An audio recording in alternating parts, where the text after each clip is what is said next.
Ассаламу алейкум, құрметті достар. Бүгін мен сіздерге көпшіліктің сұрауы бойынша осындай қарсылық тігуді көрсетемін. Бұған керек заттар: фетр, өзімізге керегін қиып аламыз, тері,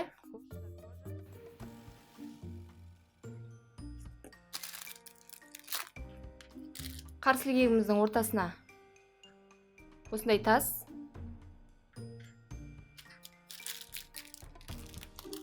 алты миллиметрлік жемчуг, моншақ, 6 миллиметрлік хрусталь тас, метражды тас және де салпаншағына сопақша, моншақ, 2 миллиметрлік жемчуг моншақ, леска, бұл біздің моншақтарымызды тігуге, термоклей және де қайшы. Сонымен жұмысымызды бастайық.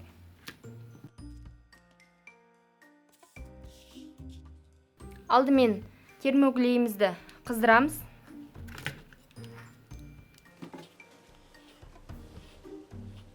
Қарсылықтың ортасына тасымызды бекітеміз. Тек термоклеймен жапсырып қойсаңыз да болады, бірақ мен клеймен де жапсырам және де тігем. Фетрдің ортасын белгілеп сызып аламыз.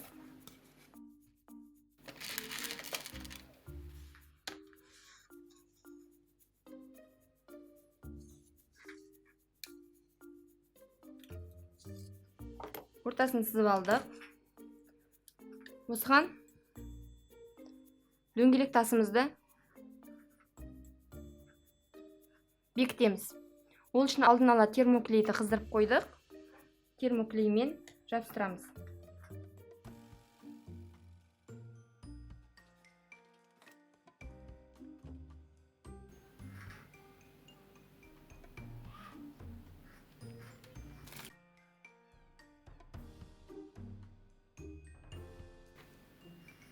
Дәл ортасына жапсырамыз және тігіп шығамыз.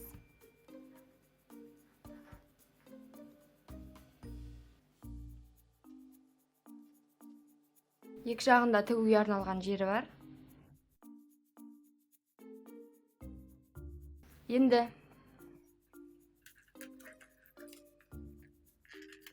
метражды тасымызды осы дөңгелек тастың шетіне айналдырып қоямыз. Айналдырып қойып, тек өзімізге керек жерінен үзіп аламыз.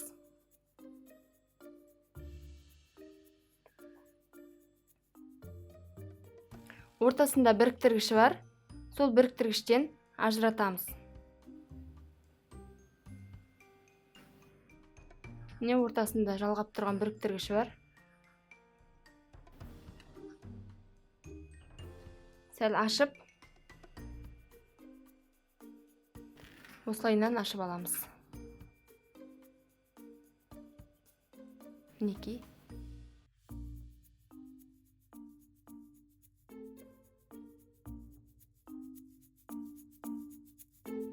Осыны бір-біріне кигіземіз.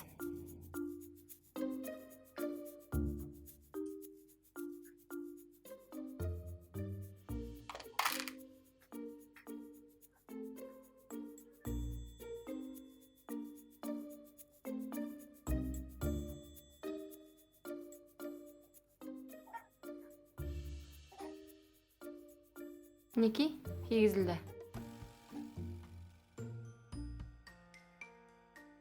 Енді дөңгелек тасымыздың шетіне айналдырып тігіп шығамыз.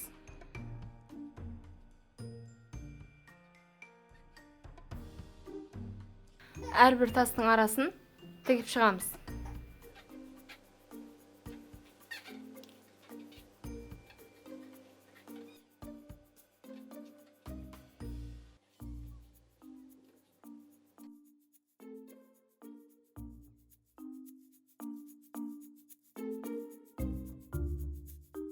Әрбір тастың арасын жеке-жеке тіксеңіз, мықты тұрады.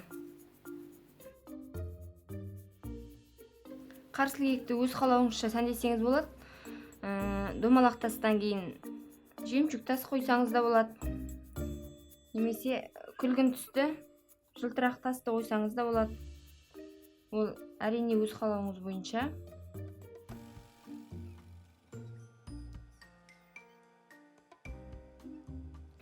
Метражды тасымызды тігіп болдық. Енді күлгін түсті тасымызды тігеміз. Ол үшін күлгін түсті тасты жіпке тізіп аламыз.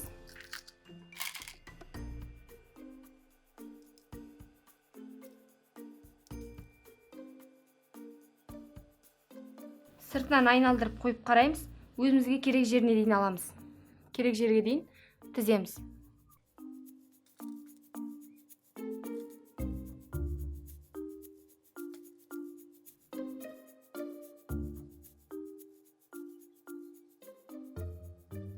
Өзімізге керегін тізіп алдық.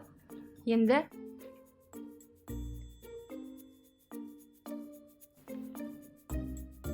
инемізді бірінші моншаққа кіргіземіз. Осылай арасын біріктіреміз.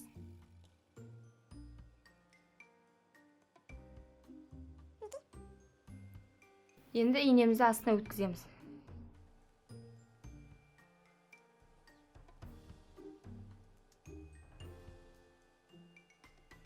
Өткіздік. Енді әр моншақтың арасын бір-бірлеп тағы да тігіп шығамыз.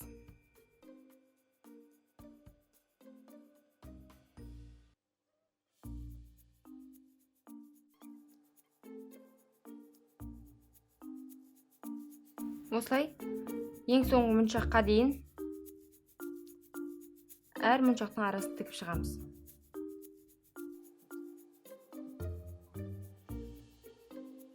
Енді жібімізді үстіне өткіземіз, инемізді. Енді осыдан кейін ақ моншақ тігіп шығамыз. Тағы да солай жіпке ақ моншақты тізіп аламыз.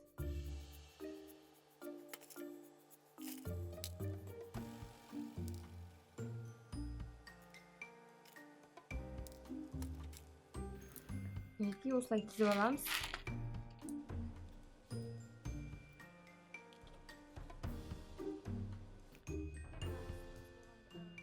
Моншақтардың арасы тығыз болған жақсы. Бос болса арасы ашық болып кетеді. Тығыз-тығыз қылып тіккен жақсы. Міне осы бізге жеткілікті.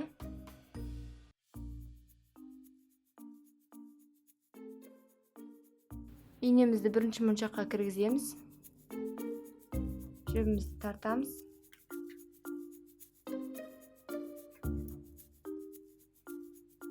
Астына өткіземіз.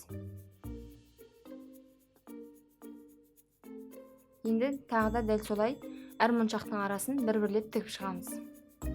Ақ моншақтың барлығының арасын тігіп шықтық. Енді келесі метражды тасымызды қоямыз. Тағы да керегімізше өлшеп аламыз.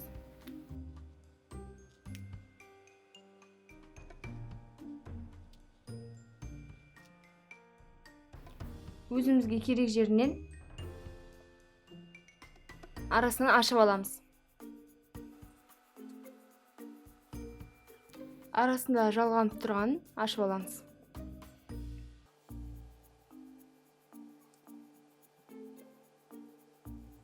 Мінекей. Енді осыны бір-біріне кигіземіз.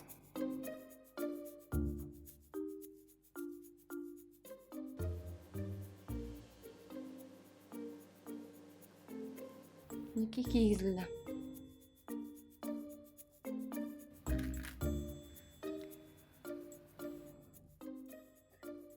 Енді осыны тағы да арасын бір-бірлеп тігіп шығамыз. Мінекей болдық. Енді тастан кейін күлгін түсті моншақ жүргіземіз. Ол үшін инемізді үстіне өткіземіз.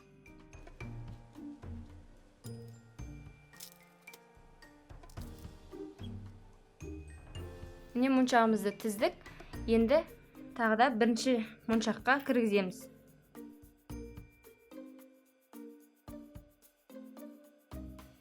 инемізді астына өткіземіз. Тағы да әр моншақтың арасын тігіп шығамыз.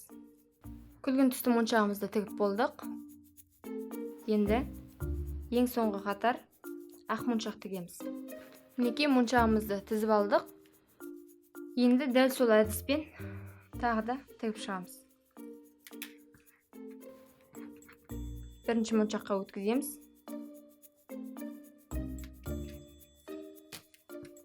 Жібімізді тартамыз.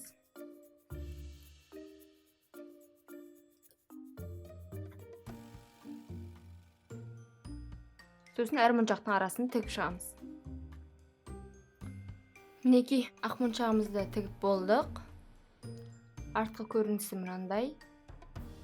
Енді фетрдің артық жерін қиып тастаймыз.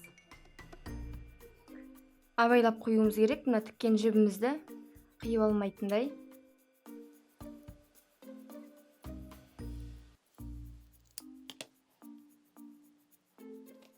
Қисық жерлерін жөндеп жібереміз.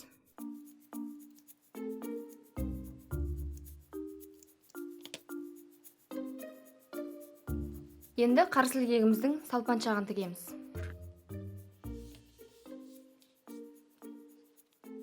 Ол да өз қалауыңызша, мен күлгін түсті моншақ пен ақ түсті моншақты кезекпен өткізіп салпаншақ жасаймын.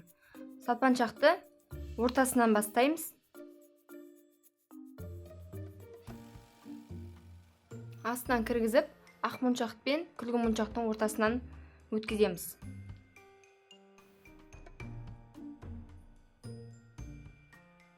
Енді жібімізге күлгін моншақтан бастап, күлгін моншақ, ақ моншақ, күлгін моншақ кезекпен 11 моншақ тіземіз.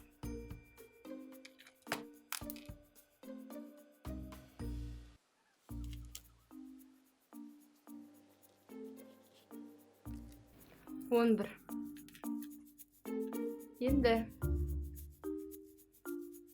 сопақша моншағымызды саламыз.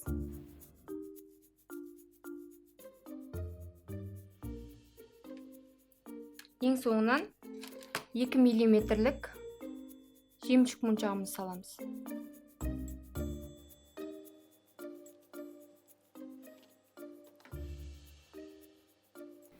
Енді инемізді кейін қарай өткіземіз. Жемчуг моншақты қалдырамыз. Сопақша моншақтан бастап кейін қарай кіргіземіз. Инемізді өткіземіз. Моншақтардың ортасымен.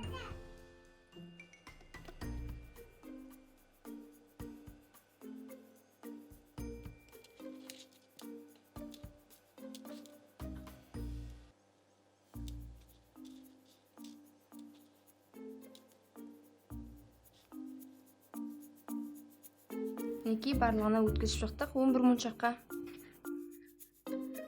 Сопақша моншақ пен 12 моншақ барлығына өткіземіз.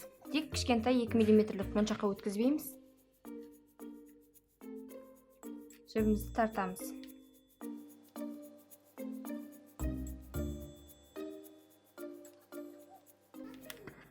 Тартып, астынан кіргіземіз, үстіне қарай инемізді өткіземіз.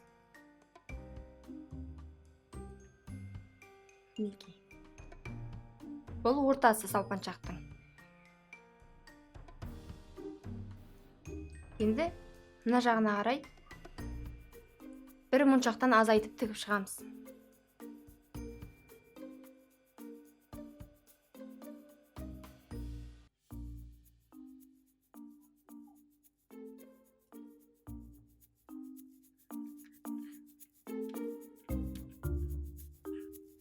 Күлгін моншақпен бастаймыз.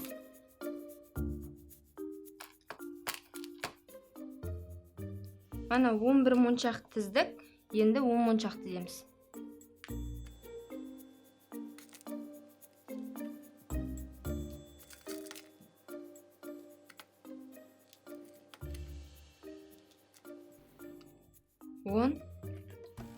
Енді сопақша моншақ. 2 миллиметрлік моншақ.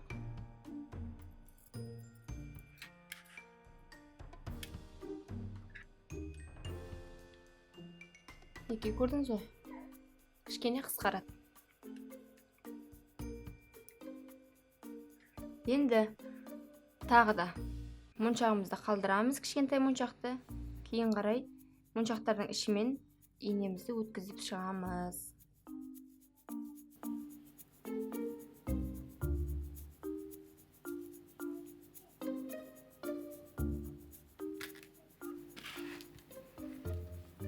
Жібімізді тартамыз.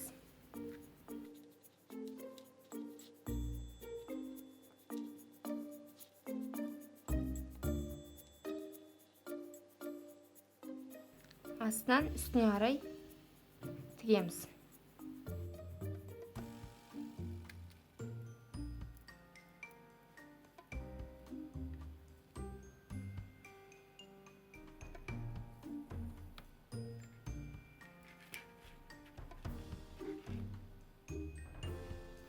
Бір-бір моншақтың арасынан өткіземіз жібімізді. Енді келесі моншақтың арасынан өткіземіз.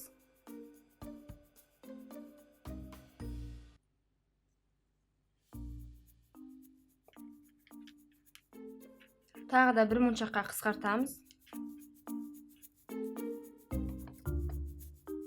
Енді 9 моншақ тіземіз.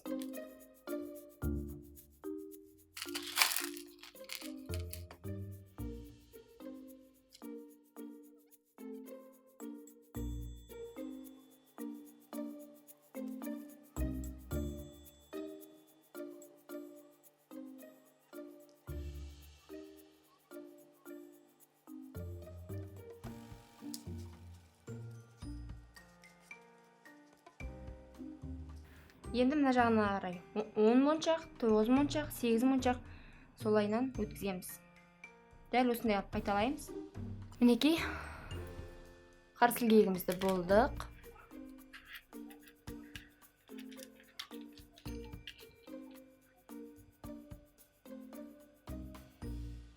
Енді артына тері жапсырсаңыз да болады, немесе фетрдің өзінен жапсырсаңыз да болады. Мен қазір фетр жапсырамын. Ол үшін бізге термоклей керек.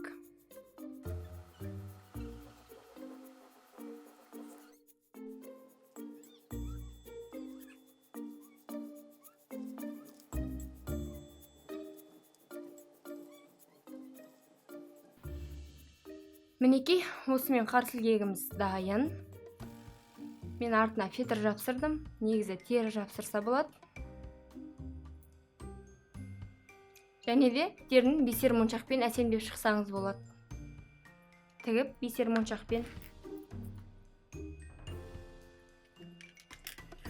Қарсы ілгектің көлемі, салпаншақтың ұзындығы, әсемдеуіңіз бәрі өз қалауыңызша. Мен тек тігілу жолын көрсеттім. Және де қарсы ілгекке тағылатын ілмешегін кажекеге тақсаңыз болады. Немесе мойынға тағатын алқаны да осылай жасауға болады. Тек мына жеріне жоғары жағынан моншақке тізіп, моншақ тағасыз, мойынға тағатын, сонда алқа болады. Дәл осындай қылып алқаны да жасасаңыз болады. Барлығының жасалу жолы бірдей.